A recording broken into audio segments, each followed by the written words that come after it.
Ironically, Candace Parker is in a little bit of a hot seat right now. Yeah, she probably shouldn't go to Chicago. Candace Parker has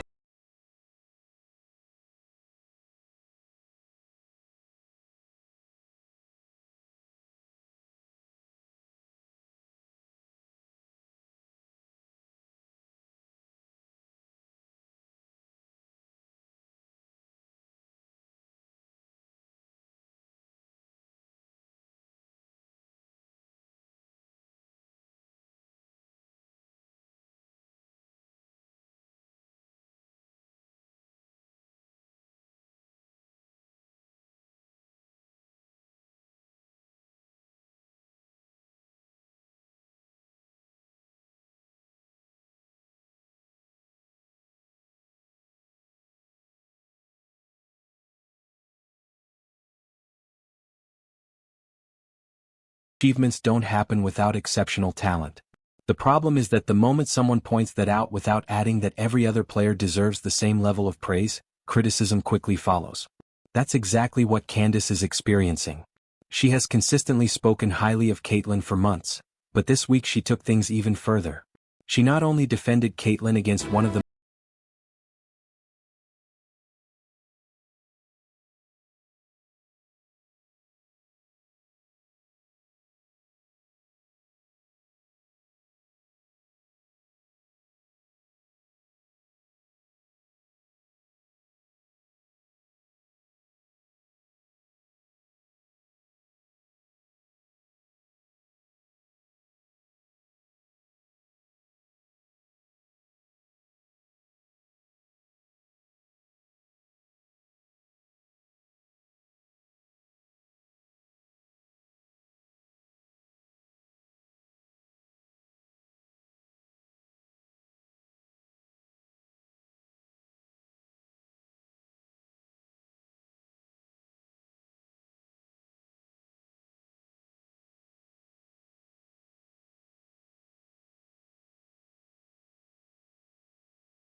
It's fine to just say, just post the ratings. That is fine. That is absolutely fine. But like, it is another situation than pretending like Caitlin Clark doesn't exist. Instead of comparing this year's All-Star game with last year's event, the one featuring Caitlin Clark, ESPN skipped over it entirely and compared the numbers to 2023 instead. That decision raised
pointing that out often sparks immediate backlash.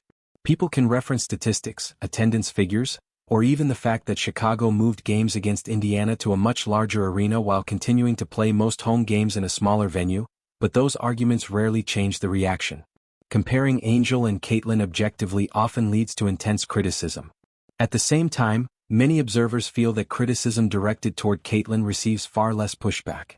With Caitlyn missing much of the season and not yet appearing completely healthy in the games she has played, some commentators have once again questioned her importance. After the Fever captured the Commissioner's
He be trying to push the CC narrative.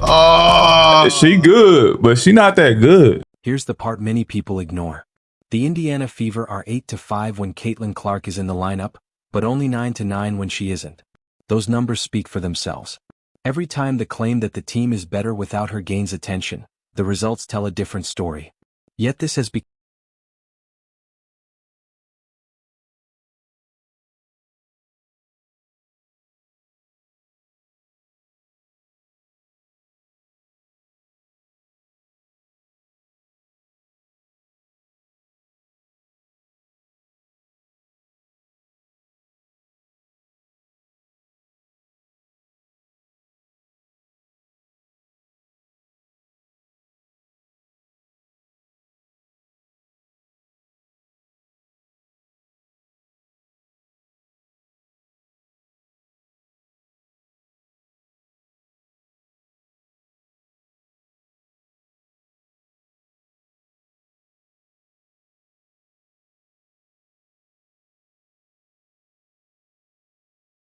crazy to me because I'm asked so many times if I'm resentful in any type of way for where the WNBA is right now. My job was to leave the game better than I came into it.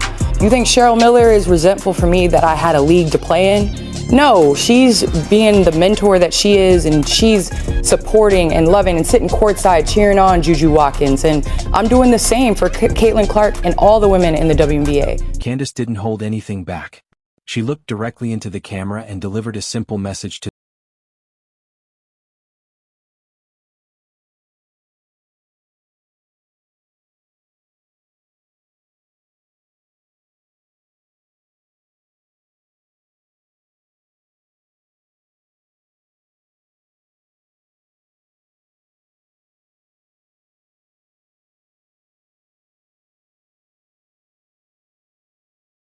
without hesitation. Freakish floor vision. I know she had that 10 turnover game. Yeah. But that's something. That's like a learning. I think all of us young turn the ball over, and especially when you're the focal point of the entire defense, you're going to have more turnovers. You're going to have more live ball situations, and the competitive element of you do tend to take chances early on, and you learn that sometimes it might be a highlight, but 7 out of 10 times it's probably gonna be a turnover. And I had to learn that because I was, some of the biggest things with Pat was like offensive rebounding and me turning the ball over. So those are the two things. I get it. She didn't walk back her comments or try to soften her position. Once again, Candace stood firmly behind Caitlin Clark. But the biggest controversy was still ahead. From the perspective of many longtime voices around the league, the real issue came when the discussion turned to comparing Caitlin Clark and Angel Reese.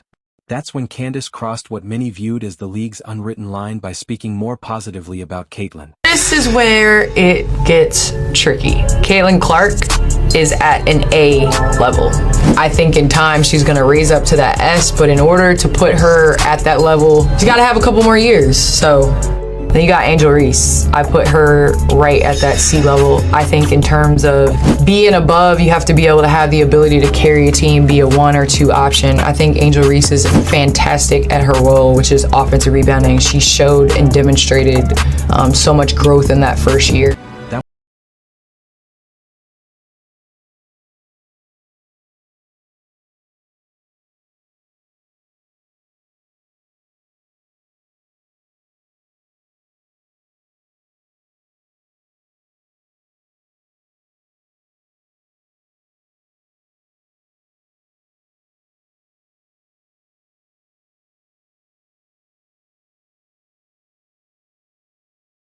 Yeah, she probably shouldn't go to Chicago. You probably shouldn't send her back to Chicago. But go ahead, Jordan. At that point, many felt the conversation had stopped being objective.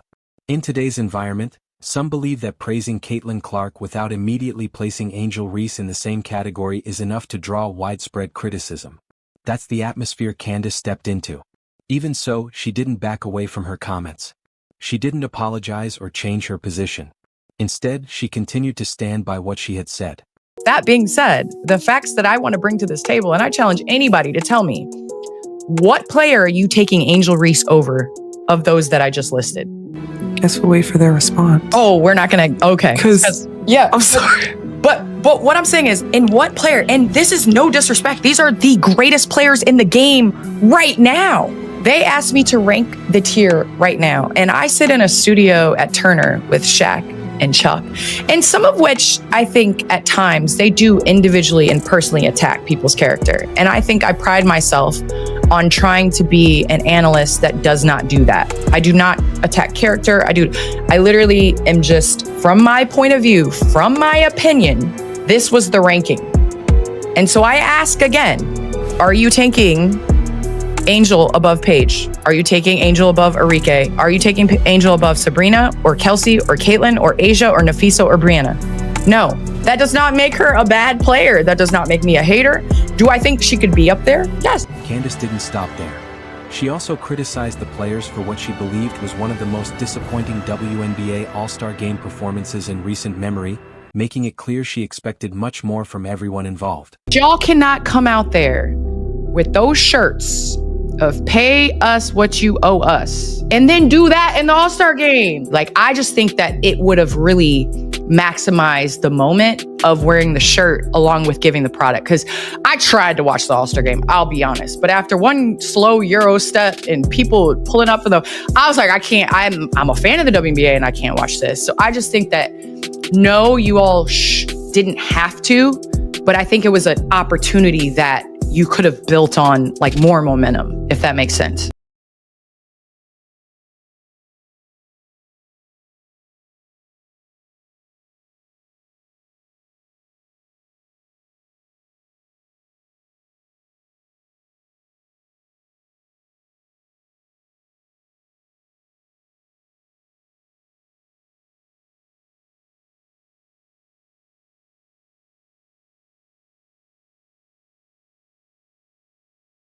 Cheerleader throughout the game, and I'm here to tell you, if she hadn't been actively participating in her street clothes role as the bench coach and cheerleader, I'll swear those ratings would have been down another 10%.